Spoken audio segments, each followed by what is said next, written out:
What's going on, guys? Welcome back to another video. I am currently sitting around 85 kilos and I would say that my condition has changed a lot in the last few weeks or so. I'm very close to hitting the 84 kilo bracket, so I'm hoping that when I say that, there'll be another nice shift in condition. Again, I'm starting to feel some of the effects of prep now, but that's part and parcel of it. We are currently 10 weeks out from my first show, and I would say I have another 8 kilo to go, so there is a good bit of work still to do, but I'm looking forward to it. So the main point of today's video is going to be me showing you some tips and tricks that I've been doing to help me drop 8 to 10 kilos in the first 6 weeks. So if you haven't already, be sure to sit back, relax and enjoy the video, and let's get into it.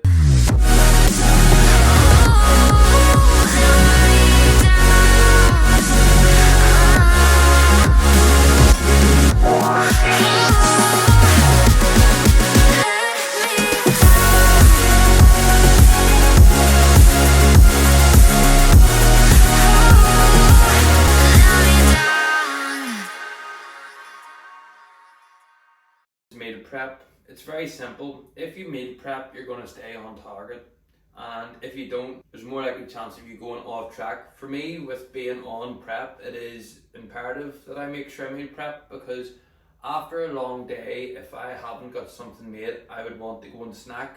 Now, I've taken these distractions or things out of the house to make sure that this doesn't happen, but knowing what I'm going to have for my next 3 meals, which I actually have here, makes my life a lot easier. I know that I have my pre-workout meal here, which is oats. I then know I have my post-workout meal, and then I know I have my 4th meal of the day, which means I'm coming home tonight to make one meal, which is cod, and it's very easy to make. It takes 10 minutes, so I don't need to worry too much. But the thing that you need to remember is, if you aren't meal prepping, it will make your life a lot harder further down the line that you get, because you will then start becoming more reliant on snacks while you're waiting for food to be cooked.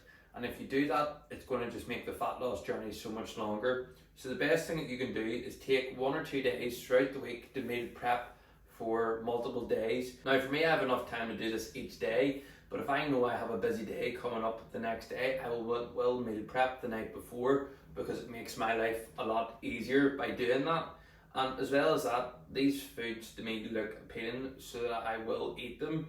All I need to do is stick them in the microwave for 2 minutes, providing that they're in the right Tupperware. I have actually melted some Tupperware before, but we won't talk about that.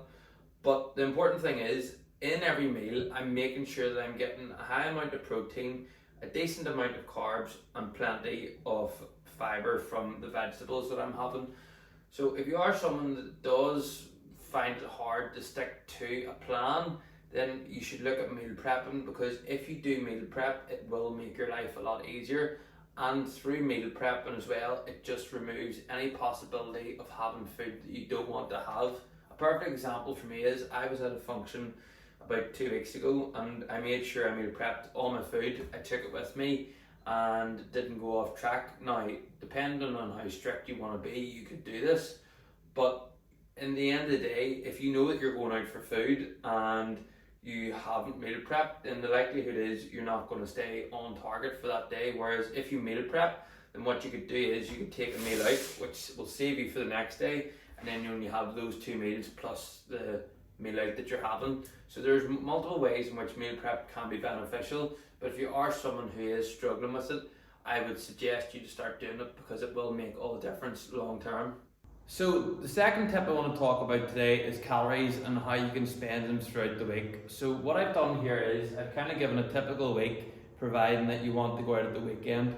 So as you can see here, if I stand to the side, the total calories for the week is 14,000, and I've just split that up over Monday to Sunday. However, because you're going out drinking on a Saturday night and being a bit hungover on the Sunday, it then means that we're in a surplus of 1,700 calories for the week, which means in total we're going to gain weight over time. So there's a couple of things that you can do to basically alter this, and I'm going to show you them now. Alright, so the second way then in which I've worked out the calories is, I've dropped the calories Monday to Friday down 1,800, which means you're saving yourself an extra 200 calories a day. So in those 5 days, you're saving yourself an extra 1,000 calories. and then providing that you can still eat the same food on Sunday, you're saving yourself an extra 200 calories.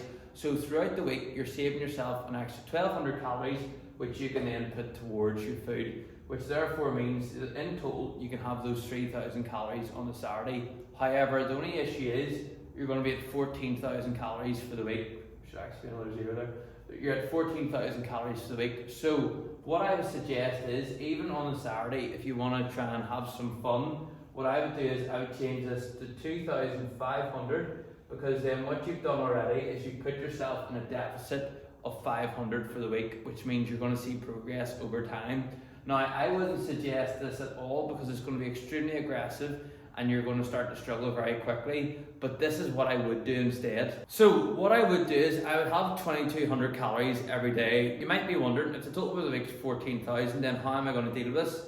Well, it's very simple. All you need to do to make sure that you can get your 16,000 calories now is by adding in some training and making sure that you're doing some steps daily. So if you were to do 10,000 steps every day along with some training and eating 2,200 calories, it's going to increase your total energy expenditure to 16,000 calories for the week.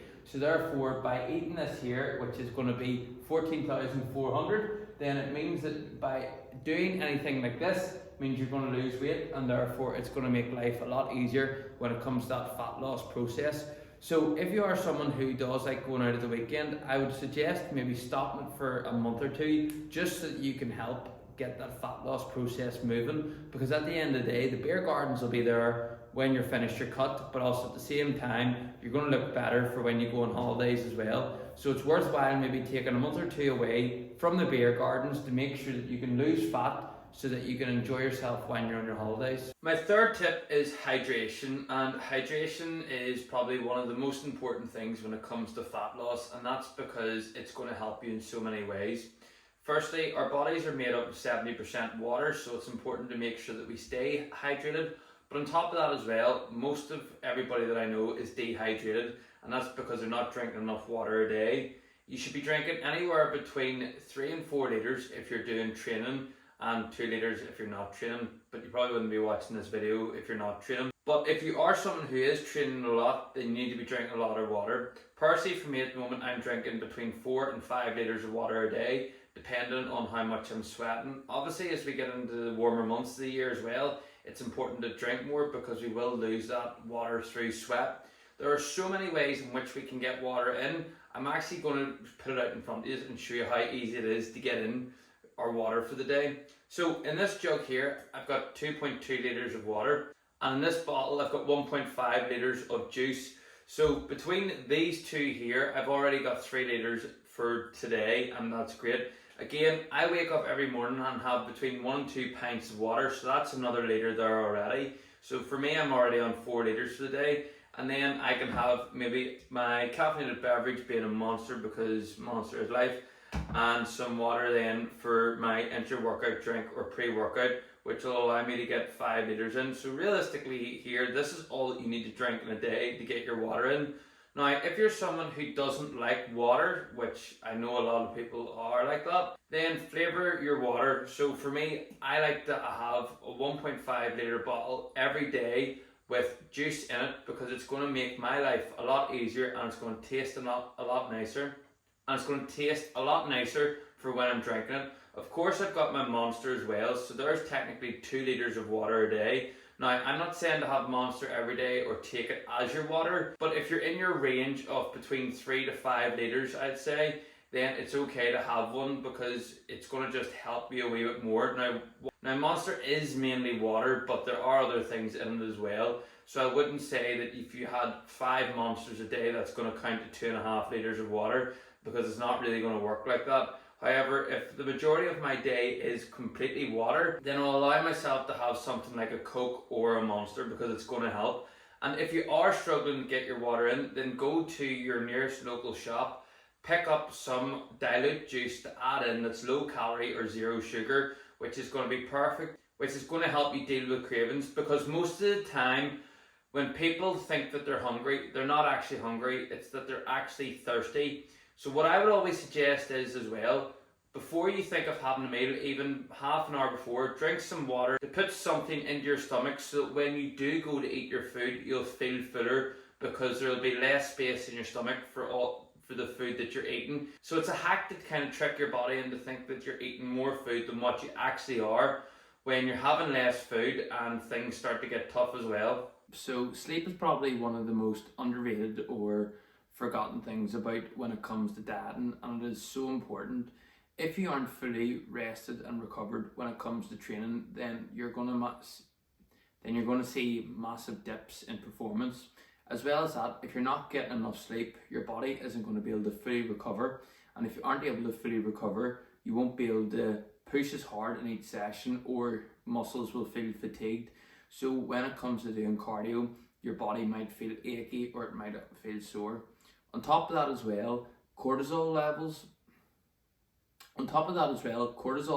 which is the stress hormone in the body, will be higher. And if the stress hormone cortisol is higher in your body, this is going to prevent you from losing weight, because stress is one of the factors that makes it a lot harder to lose weight. So by getting enough sleep, which would be anywhere between 6 to 8 hours a night, you're going to be able to reduce the amount of stress in your body, or the stress that your body is going through on a daily basis, and therefore it's going to be easier to lose weight. For me, my sleep has not been 100% during this prep. However, I have been able to rectify it some ways by making sure I've been going to bed a little bit earlier so that I can get to sleep a little bit earlier. On top of that as well, I am tired a lot of the time just because of how draining this prep is, so it does help me to sleep. One of the main factors that I've added into this prep is having screen time on my phone. So by 10:30 every night, all my apps shut down, which means I'm going to go to bed. And therefore, with me being up at 5:30 in the morning, I'm getting a good 7 hours every night if possible. At the end of the day, if you're somebody who's staying up to 2 o'clock in the morning, your sleep is going to be rubbish. And if you are someone who has a sleep tracking device, then you're going to be able to see about optimal sleep recovery and things like that there. However, for me, I can just feel from my body whether or not I feel good after my sleep. As well as that, if you are someone who is going out drinking still, then that's going to be another thing that really affects your sleep. And obviously, we've already discussed that sleep is important.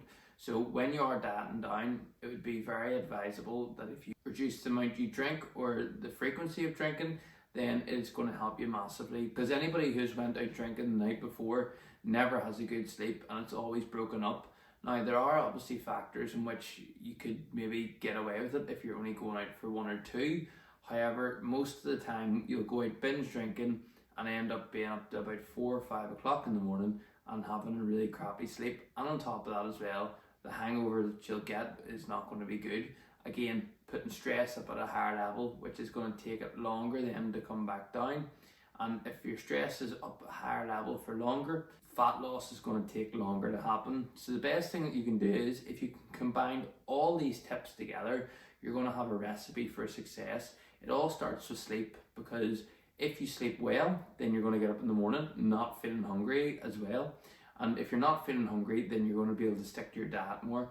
And by sticking to your diet, it's just going to lead into a snowball effect of you doing everything else throughout the day, whether that be through water, meal prep, getting your steps in, and things like that there. So if you are someone who either struggles to sleep or isn't getting enough sleep, then I would definitely suggest to have a look at this, because if you can get this fixed, then it is going to help you massively and probably speed up the fat loss process that you're looking for.